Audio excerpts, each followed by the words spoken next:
पाक इंग्लैंड और Bharat Australia series में हैरान कौन मुमासलत। क्रिकेट शायकीन ने सर पकड़ लिए, सभी कुछ एक जैसा। टी20 इंटरनेशनल मैचेस की सीरीज के लिए इन दिनों इंग्लैंड की क्रिकेट टीम पाकिस्तान का दौरा कर रही है, जबकि ऑस्ट्रेलिया की टीम भारत के दौरे पर है।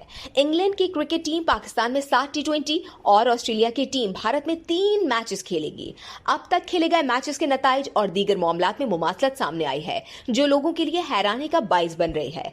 20 सितंबर को इंग्लैंड और पाकिस्तान, जबकि उसी दिन भारत और ऑस्ट्रेलिया के दरमियान भी पहला टी20 मैच खेला गया।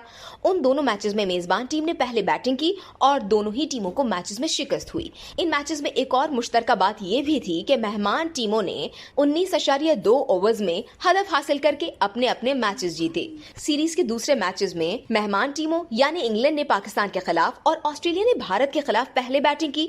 ये मैचेस भी मुश्तरका तौर पर बाद में बैटिंग करने वाली टीम ने जीते और सीरीज 1-1 से बराबर की। एक और मुश्तरका बात यह भी रही कि पाकिस्तान और इंग्लैंड, ऑस्ट्रेलिया और भारत के दरमियान चौथा टी20 मैच भी एक ही दिन खेला गया। इस वीडियो से सिर्फ इतना ही। मजीद जानने के लिए सब्सक्राइब कीजिए डेली जंग यूट्यूब चैनल और लाइक कीजिए डेली जंग फेसबुक पेज।